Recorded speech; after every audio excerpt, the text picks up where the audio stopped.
దాదాపు 4 శతాబ్దాల ఆలయం, నిత్యం పూజలు అందుకున్న మహదేవుడి కోవెల. కానీ 4 దశాబ్దాల కిందట మూతపడింది.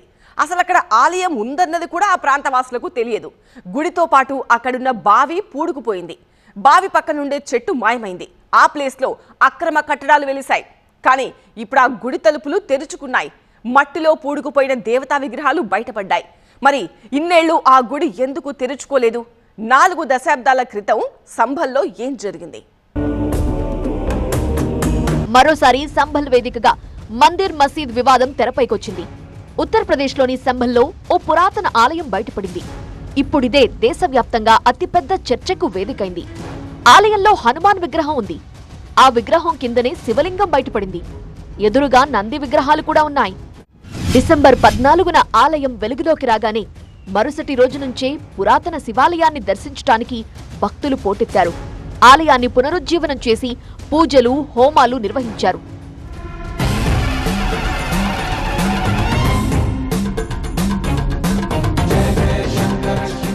నలభై 46 ఏళ్ల తరువాత వెలుగులోకొచ్చిన శివాలయానికి భక్తులు బారులు తీరారు. శివుడికి రుద్రాభిషేకం నిర్వహించారు. అక్రమ నిర్మాణాల మధ్య చిక్కుకుపోయి శిథిలావస్థకు చేరింది ఆలయం. శివాలయంతో పాటు ఆలయ ప్రాంగణంలో బయటపడ్డ పురాతన బావి ఏ కాలం నాటిదో తెలుసుకోవాలని పురావస్తు శాఖకు జిల్లా కలెక్టర్ రాజేందర్ పన్సియా లేఖ రాశారు. పురాతన బావిని కొందరు అక్రమంగా కబ్జా చేశారని ఆరోపించారు. శివాలయంలో ఎస్పీతో కలిసి కలెక్టర్ పూజలు చేపట్టారు. కొందరు వ్యక్తులు ఇళ్ల నిర్మాణం కోసం ఆలయాన్ని ఆక్రమించినట్లు తమ తనిఖీల్లో తేలిందని, ఆలయ ప్రాంతాన్ని ఎవరైతే ఆక్రమించుకున్నారో వారిపై చర్యలు తీసుకుంటామని అధికారులు చెబుతున్నారు. ఆలయానికి 1000 ఏళ్ల చరిత్ర ఉందని స్థానిక కలెక్టర్ చెబుతున్నారు. ప్రస్తుతం ఆలయం లోపల బయట అధికారులు సీసీటీవీలు ఏర్పాటు చేశారు. ఆలయ ప్రాంగణంలోని బావిలో 3 ధ్వంసమైన విగ్రహాలు కూడా బయటపడ్డాయి. బావిలో ధ్వంసమైన విగ్రహాలు ఎలా చేరాయనే దానిపై పలు అనుమానాలు వ్యక్తమవుతున్నాయి. ये खंडित प्रतिमाएं जो कुएं की खुदाई के दौरान प्राप्त हुई हैं, इसमें गणेश जी की है, जो संभवतः कार्तिकेय जी की है, इस बारे में जानकारी की। हाँ, कुएं में जो खुदाई के दौरान कुएं के अंदर जो मलबा और साथ में मिट्टी थी, उसकी खुदाई की जा रही, उसी दौरान प्राप्त हुई। टोटल कितनी मूर्तियां सर? कुल 3 मूर्तियां प्राप्त हुई, जो प्रथम दृष्टया देखने में गणेश जी की और कार्तिकेय जी की प्रतीत हो रही है। ఈ ఆలయం బయటపడటానికి కారణం అక్రమ విద్యుత్ కనెక్షన్లే. సంబల్ ఏరియాలో 100% అక్రమ విద్యుత్ కనెక్షన్లే ఉన్నాయి. ఏ ఇంటికి మీటర్ ఉండదు. రాత్రి పగలు తేడా లేకుండా ఇదిగో ఇలాగా దొంగ కనెక్షన్లతో విద్యుత్ చోరీకి తెగబడేవారు.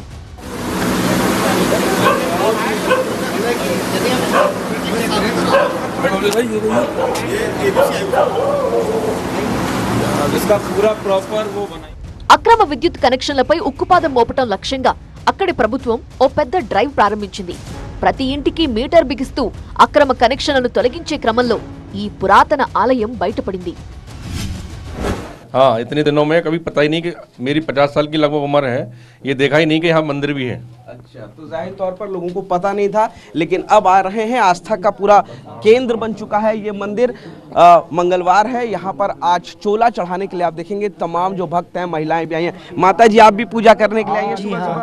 पहले पता था इस मंदिर के बारे में? नहीं, पता नहीं था, ये पता हुई है। आप संभल की रहने वाली हैं? संभल के रहने वाले। आपको पहले पता था? नहीं, अभी पता चली है। अभी पता चला है। तो तमाम जो भक्त हैं आप देखेंगे, महिलाएं हैं, लोग हैं, यहाँ पर इकट्ठे हो के लंबी लंबी लाइन अब यहाँ पर लगना शुरू हो गई है। और एक बार फिर ये जो कार्तिक महादेव का मंदिर है, यहाँ पर पूजा अर्चना शुरू कर दी गई है। दूसरी तरफ जो कुआं है, अगर आप देखेंगे, इस कुएं को यहाँ पर इस तरीके से ढक दिया गया है और यहाँ पर बल्लियां लगा दी गई हैं। कोई भी अब इस कुएं के पास नहीं जा सकता है। कुएं को पूरी तरीके से ढकने के बाद यहाँ पर पुलिस फोर्स को भी तैनात कर दिया गया है। ఇక్కడ ప్రశ్న ఏంటంటే 46 ఏళ్లుగా ఈ శివాలయం ఎందుకు మూతపడింది? ఆలయం చుట్టుపక్కల ఆక్రమణలను అధికారులు ఎందుకు పట్టించుకోలేదు? గుడిలో లింగాన్ని కూడా ఆక్రమణదారులు మింగేశారా? ఇప్పుడు ఇవే ప్రశ్నలతో అధికారులను నిలదీస్తున్నారు భక్తులు. ఈ ఆలయం మూసివేయడానికి కారణం 1978లో జరిగిన అల్లర్లే అంటున్నారు స్థానికులు. 1978లో సంబల్లో పెద్ద ఎత్తున హింస చెలరేగింది. ఆ హింసలో ఎంతో మంది గాయపడ్డారు. దీంతో గుడి చుట్టుపక్కల ఉండే హిందూ కుటుంబాలు మరో ప్రాంతానికి వలస వెళ్లాయి. అంతవరకు గుడి ఆలనా పాలనా చూస్తున్న పూజారి కూడా ప్రాణభయంతో వెళ్లిపోయినట్టు తెలుస్తోంది. అప్పటి నుండి గుడి మూతపడిపోయింది. ఆలయ ప్రాంగణంలోని బావి కూడా క్రమంగా పూడుకుపోయింది. ఆలయం దగ్గర ఓ పెద్ద చెట్టు ఉండేదని, దాన్ని నరికి ఆక్రమణదారులు నివాసాలు ఏర్పాటు చేసుకున్నారని స్థానికులు చెబుతున్నారు. संभल को टारगेट किया गया क्योंकि पुराणों में लिखा गया था कि भगवान का अवतार संभल की धरती पर होगा। ये जो 24 कोस की परिधि में संभल बसा है, इसमें भगवान का अवतार होगा। 68 तीर्थ मध्य में शिवलिंग, कूप कदम न्यारे, दिशा दक्षिणी बहती गंगा, हर मंदिर प्यारे, ये निशानी है उस संभल की जहाँ भगवान का अवतार होगा। ఇక్కడ కొన్ని అనుమానాలు వ్యక్తం చేస్తున్నాయి హిందూ సంఘాలు. కశ్మీర్ నుండి హిందువులు వలసపోయారని తెలుసు గాని శంభల్ నుండి హిందువులు ఎందుకు వలసపోయారా అంటూ ప్రశ్నిస్తున్నారు. అల్లర్లు జరిగినంత మాత్రాన సొంతూరుని వదిలి వెళ్లిపోరు కదా అన్నది హిందూ సంఘాల వాదన. అసలేం జరిగింది అనే దానిపై సమగ్ర దర్యాప్తు జరపాలని స్థానికులు డిమాండ్ చేస్తున్నారు. పైగా ఈ ఆలయం కగ్గు సరాయ్ ప్రాంతంలో షాహీ జామా మసీదుకు కేవలం కొన్ని కిలోమీటర్ల దూరంలోనే ఉంది. ఆ మసీదు వద్ద నవంబర్ 24న సర్వేకి వ్యతిరేకంగా నిరసన ప్రదర్శన జరిగింది. అప్పుడు 4 చనిపోయారు. పోలీసులు సహా అనేక మందికి గాయాలయ్యాయి. పురాతన ఆలయంపై రాజకీయంగానూ మంటలు రేగుతున్నాయి. 1978 నుంచి ఆ ఆలయాన్ని తెరవకుండా కొన్ని దుష్టశక్తులు అడ్డుకున్నాయని ఆరోపించారు. ఆలయంతో పాటు అక్కడ ఉన్న 22 బావులను కూడా బంద్ చేయించారని అన్నారు. రాళ్ల దాడితో సంభల్లో హింసను రెచ్చగొడుతున్న ఒక్కరిని కూడా తమ ప్రభుత్వం విడిచిపెట్టే ప్రసక్తే లేదన్నారు. 1978 से जो मंदिर आज निकल रहा है, 1978 से इन लोगों ने कभी खोलने नहीं दिया उस मंदिर को, जो आज बजरंगबली का मंदिर निकल रहा है, जो वहां पर आज 22 कुएं किसने बंद किए थे, इन 22 कुओं को भी वहां पे बंद किया गया। और वहां का माहौल इतना तनावपूर्ण किसने बनाया था? ये पत्थरबाज कौन थे? एक भी गिरफ्तारी बिना साक्ष्य के नहीं हो रही है। और याद रखना, जिसने पत्थरबाजी की होगी, जिसने माहौल खराब किया होगा, उसमें एक भी बचने वाला भी नहीं है, एक भी नहीं बचेगा। हम माननीय उच्चतम न्यायालय के आदेश का पालन करते हैं, सम्मान भी करते हैं। అయితే యోగి ఆదిత్యనాథ్ కామెంట్స్ పై తీవ్రంగా మండిపడుతోంది కాంగ్రెస్. संसद में संविधान पे चर्चा हो रही थी, लेकिन मुद्दा संभल का उठ रहा था। और संभल में इन्हीं के समय में 46 वर्ष पहले जिस मंदिर को बंद कर दिया गया, वो मंदिर फिर से सामने, सबके सामने आ गया। इनकी वास्तविकता को सबके सामने प्रस्तुत कर दिया। याद करिए ना, क्या वो संभल में इतना प्राचीन मंदिर क्या रातों रात प्रशासन ने बना दिया? क्या वहां बजरंगबली की इतनी प्राचीन मूर्ति रातों रात आ गई? क्या वहां पर जो ज्योतिर्लिंग निकला है, क्या यह आस्था नहीं थी? क्या उत्तर प्रदेश में मंदिर हो या कोई अन्य धार्मिक स्थल हो, सार्वजनिक स्थल हो, किसी को कब्जा करके, छिपा करके और लोगों को वहां जाने से रोक करके कुछ किया है, तो उसको पता करके, ये कोई विवाद का विषय नहीं है, लेकिन जहां भगवान है उनका भोग लगता है, जो सार्वजनिक स्थल है उसका सार्वजनिक रूप से उपयोग होता है। अब भय के बल पर, धमकी के बल पर डरा करके जो कब्जे किए गए थे या जो वहां से रहने वाले हिंदुओं को या धर्मावलंबियों को पलायन करने के लिए मजबूर किया गया था, अब वो समय समाप्त हो गया। अरे मिला कहीं खो गया था क्या? खो गया था क्या कहीं? मंदिर जिनके यहाँ मंदिर था वो भी मौजूद हैं, उन्होंने कहा हमने ताला लगा रखा, वहां किसी ने पूजा को नहीं रोका, किसी ने वहां कोई कब्जा नहीं किया। అయితే యూపీ ప్రభుత్వ తీరుపై తీవ్ర స్థాయిలో ఆగ్రహం వ్యక్తం చేశారు సమాజ్వాదీ పార్టీ ఎమ్మెల్యేలు. ప్రజా సమస్యలు, పేపర్ లీక్ల అంశం నుండి దృష్టి మరల్చేందుకే సంభల్ వ్యవహారాన్ని తెరపైకి తెచ్చారని అసెంబ్లీ ఆవరణలో ధర్నా చేపట్టారు. ప్రస్తుతం ఆలయం చుట్టూ ఉన్న ఆక్రమణలను ప్రభుత్వం తొలగిస్తోంది. అలానే గుడిని ఆనుకుని నిర్మించిన ఇంటిని అధికారులు కూల్చివేశారు. సంభల్ పురాతన ఆలయం బయటపడటంతో మరోసారి దేశవ్యాప్తంగా మందిర్, మసీద్ అంశం తెరపైకొస్తోంది.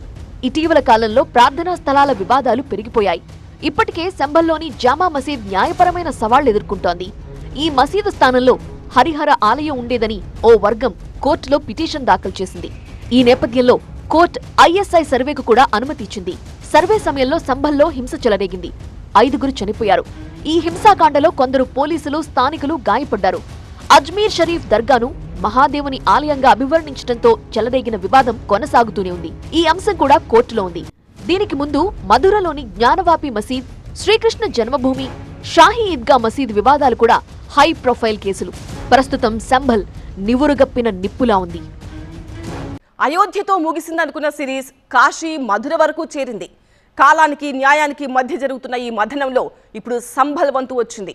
ఇప్పటికిప్పుడు ఈ టెంపుల్ రన్ ఆగేలా కనిపించట్లేదు. కాశీ మధురతో పాటు సంభల్ సంగతి కూడా తేలాల్సి ఉంది. అయితే చారిత్రక సమాధులైన వాస్తవాలు తెలుసుకునే క్రమంలో తప్పులు చేస్తున్నామా? అసలు మసీద్ మందిర్ వివాదంపై సుప్రీంకోర్టు ఇచ్చిన కీలక ఆదేశాలేంటి? ఆధ్యాత్మిక పురాతన విశ్వాసాలతో నిండిన నగరం. నారాయణుడు 24వ అవతారమైన కల్కి సంభల్లో అవతరిస్తారని శ్రీమద్ భగవత్ పురాణంలోని 12వ ఖండంలో 2వ అధ్యాయంలో ఉందని వేద పండితుల మాట. కలియుగంలో దుష్టుల నాశనానికి ఈ అవతారం ఉండబోతోందని అందులో స్పష్టంగా రాసినట్లు చెబుతారు. సంభల్ 68 తీర్థయాత్రలు, 19 బావులు, 36 పురాలు, 52 సత్రాలు కలిగి ఉండేదట. సంభల్ నగరంలో ఇప్పటికీ అవి చాలా ఉన్నాయి. ప్రస్తుతం సంభల్ నగరం ఉద్రిక్తంగా ఉంది. నవంబర్ 24 నుండి అక్కడ ఉద్రిక్త పరిస్థితులు కొనసాగుతున్నాయి. దానికి తోడు జామా మసీద్కు కొద్ది దూరంలోనే ఈ పురాతన ఆలయం బయటపడటంతో పరిస్థితి నివురుగప్పిన నిప్పులా మారింది. జామా మసీద్ ఉన్న ప్రాంతంలో హరిహర ఆలయం ఉందని హిందూ సంఘాలు కోర్టునాశ్రయించాయి. కోర్టు సర్వేకు ఆదేశించింది. అయితే నవంబర్ 24న సర్వే కొనసాగుతున్న సమయంలో కొందరు గుంపులుగా వచ్చి అధికారులపై రాళ్లతో దాడి చేశారు. పరిస్థితి హింసాత్మకంగా మారింది. పరిస్థితి టియర్ గ్యాస్ కాల్పులు జరిపేంత వరకు వచ్చింది. ఘటనలో 4 వ్యక్తులు ప్రాణాలు కోల్పోయారు. 30 మంది పోలీసులు గాయపడ్డారు. అనేక వాహనాలు, ఇళ్లు ధ్వంసమయ్యాయి. ఘటనపై దర్యాప్తు జరుపుతూ ఉండగా సమాజ్వాదీ పార్టీ ఎంపీ జియావుర్ రెహమాన్ పాత్ర ఉందని ఎఫ్ఐఆర్ నమోదైంది. ఎఫ్ఐఆర్ ప్రకారం హింస ప్రారంభానికి కొన్ని గంటల ముందు జియావుర్ రెహమాన్ మసీదులో నమాజ్ సమయంలో రెచ్చగొట్టే ప్రకటనలు చేశారని పోలీసులు పేర్కొన్నారు. మత సామరస్యాన్ని దెబ్బతీసేందుకు రాజకీయ ప్రయోజనాల కోసం ఈ చర్యలకు పూనుకున్నారని కేసు నమోదైంది. ఈ నేపథ్యంలో సంభల్ ప్రాంతం మరింత సున్నితంగా మారింది. కార్తీక్ మహాదేవ్ ఆలయం శిథిలావస్థకు చేరడానికి కూడా గతంలో జరిగిన అల్లర్లే కారణమని స్థానికులంటున్నారు. గతంలోనూ అనేక మార్లు సంభల్లో అల్లర్లు జరిగాయి.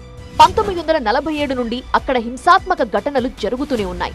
1974లో 184 మందిని ఓ వర్గం సజీవ దహనం చేసింది. తరువాత జరిగిన ఘటనలో దాదాపు 209 మంది చనిపోయారు. ఎన్సీఆర్బీ డేటా ప్రకారం 2012-17 మధ్య రాష్ట్రంలో 815 మత ఘర్షణలు జరిగాయి. అందులో 192 మంది ప్రాణాలు కోల్పోయారు.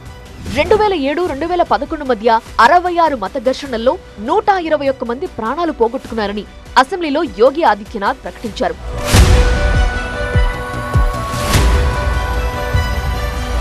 రామ జన్మభూమి వివాదం పరిష్కారమైనప్పటి నుంచి దేశంలో ప్రార్థనా స్థలాల వివాదాలు అధికమయ్యాయి. ప్రార్థనా స్థలాల పరిరక్షణ చట్టం అమల్లో ఉన్న వివాదం కాస్త పెరిగి పెద్దదై ఘర్షణగా మారుతోంది. ఇప్పుడు సంభల్లోకి కొత్తవారు ఎవరు రావాలన్నా అధికారుల అనుమతి తీసుకోవాలి. మహారాష్ట్ర, జార్ఖండ్లో ఎన్నికలు ముగిసిన వేళ ఉత్తరప్రదేశ్లో ఈ వివాదం మొదలైంది. ఇప్పటికే వారణాసిలో కాశీ విశ్వనాథ్ జ్ఞాన్వాపి ఆలయ మసీదు వివాదం పరిష్కారం కోసం ఎంతో కాలంగా కోర్టులో పోరాటం జరుగుతోంది. మరోవైపు మధురలోని కృష్ణ జన్మభూమి షాహీ ఈద్గా మసీద్ వివాదంపై కూడా కోర్టు కేసు నడుస్తోంది. ఈ తరుణంలోనే ఇప్పుడు యూపీలోని సంభల్లో ఉన్న షాహీ జామా మసీద్ వ్యవహారం కూడా తెరపైకొచ్చింది.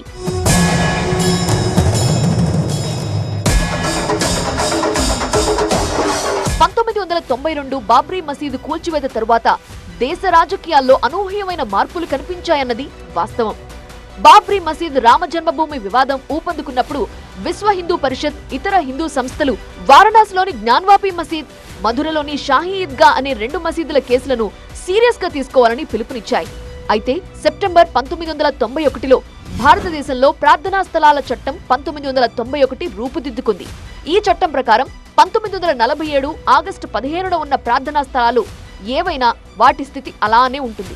అయితే కేవలం అయోధ్యలోని వివాదాస్పద నిర్మాణం అంశంలో మాత్రం ఈ చట్టం వర్తించదని పేర్కొన్నారు. ఎందుకంటే అప్పటికి అయోధ్య కేసు కోర్టు పరిధిలో ఉంది. దేశంలో ఇటీవల కాలంలో పెరిగిపోతున్న మందిర్, మసీద్ వివాదాలకు చెక్ పెట్టే ప్రయత్నం చేసింది సుప్రీంకోర్టు. ప్రార్థనా స్థలాల చట్టాన్ని ఉల్లంఘించి దిగువ కోర్టులు ఇష్టారాజ్యంగా ఇస్తున్న ఉత్తర్వులతో పరిస్థితి విషమిస్తోంది. పిటిషన్ వేసిందే ఆలస్యం, దిగువ కోర్టులు సర్వేలకు ఆదేశిస్తూ ఉండడంతో సమస్య సున్నితంగా మారుతోంది. ఈ అంశంపై సుప్రీంకోర్టులో పలు పిటిషన్లు దాఖలయ్యాయి. వీటిపై విచారించిన సుప్రీంకోర్టు కీలక ఆదేశాలు జారీ చేసింది. మతపరమైన స్వభావాన్ని వివాదాస్పదం చేసే కేసుల్లో మతపరమైన నిర్మాణాలు లేదా సర్వేలకు ఎలాంటి ఆదేశాలు జారీ చేయొద్దని దేశంలోని దిగువ కోర్టులకు సుప్రీంకోర్టు ఆదేశించింది. ప్రస్తుతం అమల్లో ఉన్న ప్రార్థనా స్థలాల చట్టం 1991కు ఉన్న రాజ్యాంగ బద్ధతపై సుప్రీంకోర్టు విచారిస్తోంది. ఈ విచారణ పూర్తయ్యే వరకు మతపరమైన నిర్మాణాలు, స్వభావానికి సంబంధించి కొత్త వ్యాజ్యాలు తీసుకోవద్దని సుప్రీంకోర్టు దిగువ కోర్టులకు స్పష్టమైన ఆదేశాలు జారీ చేసింది. దిగువ కోర్టులు ఇష్టారాజ్యంగా ఆదేశాలు జారీ చేయొద్దని కోరింది. ప్రార్థనా స్థలాల చట్టం రాజ్యాంగ బద్ధత కేసులో అఫిడవిట్ దాఖలు చేసేందుకు సమయం కావాలని కేంద్ర ప్రభుత్వం కోరగా సుప్రీంకోర్టు 4 వారాల గడువిచ్చింది. దేశంలో ప్రస్తుతం యూపీలోని సంభల్లో ఉన్న షాహీ జామా మసీద్, వారణాసిలోని జ్ఞాన్వాపి మసీద్, మధురలోని షాహీ ఈద్గా మసీద్, రాజస్థాన్లోని అజ్మీర్ దర్గా వివాదాలున్నాయి.